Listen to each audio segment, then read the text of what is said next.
जय हो मनु महाराज की। जी हाँ, मनु संहिता मानव धर्मशास्त्र, मानव शास्त्र, या कह लीजिए हमारे देश का प्रथम संविधान।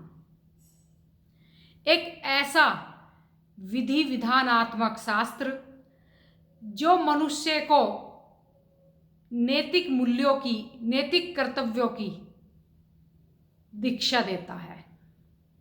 लेकिन इस हमारे देश में कुछ ऐसे मूर्ख हुए हैं जिन्होंने हमेशा मनु महाराज से अपने आप को बड़ा सिद्ध करने के लिए मनुस्मृति की आलोचना की है, मनुस्मृति का खंडन किया है। और आज भी प्रेजेंट में अगर आप देख लोगे, जिन्होंने चंद किताबों का ज्ञान लिया है वो भी मनुस्मृति को गलत साबित ठहराने पर तुले रहते हैं, जबकि उनको ये नहीं मालूम है कि ये जो मनुस्मृति है ये एक ऐसा शास्त्र है जिसमें ब्रह्मांड से लेके पाताल तक का, जिसमें न्यायिक प्रक्रिया से लेकर विज्ञान, कला, शास्त्र, इतिहास, भूगोल, हर एक ऐसी मतलब चीज समाहित है, एक ब्रह्मांड समाहित है इस मनुस्मृति में। लेकिन इनको ये जानकारी नहीं है। सिर्फ हमेशा चंद लोग हैं जो हमेशा इस देश में और देश के एक ऐसे तबके में जो गरीब है, वंचित है, शोषित है, उसमें भ्रम डालने का प्रयास करते रहते हैं। और प्रयास भी तो ऐसा कि जिससे इस देश की एकता, अखंडता खंडित हो जाए, ऐसा प्रयास करते हैं हमेशा मनुस्मृति के नाम पर। और मैं अक्सर ये देखती हूँ कि जो भी महिलाएं अपनी बात निडरता से रखती है तो एक तबका ऐसा या चंद लोग ऐसे आलोचक आ जाते हैं जो हमेशा हिंदू कोड बिल को आधार बनाकर उन महिलाओं को तुच्छ दिखाने का प्रयास करते हैं।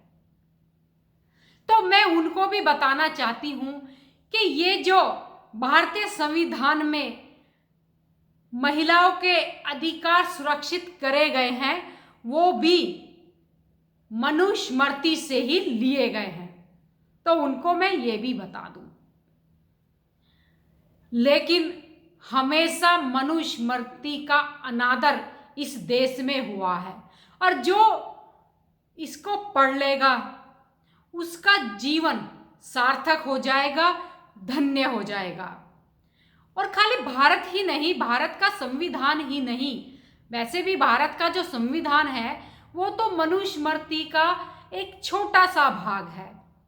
इसे तो विश्व के देशों ने माना है, विश्व ने माना है, विश्व के देशों ने मनुस्मृति की न्याय प्रक्रिया को सराहा है और अपने देश में लागू किया है।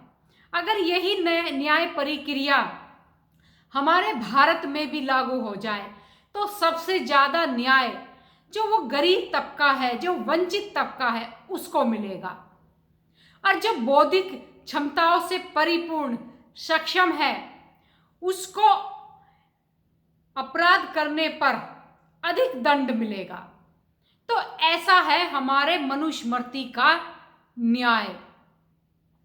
और मैं एक बात और बता दूं, जब कभी हमारे देश के न्यायालयों में संविधान से मार्गदर्शन नहीं मिलता तो तब हमारे देश के न्यायालयों में न्याय दिलाने के लिए भी मनुस्मृति से ही मार्गदर्शन लिया जाता है।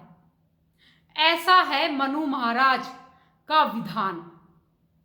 तो मैं एक बार और मनु महाराज की जय बोलती हूं और अपनी बात को यहीं समाप्त करती हूं। जय हिंद, जय भारत।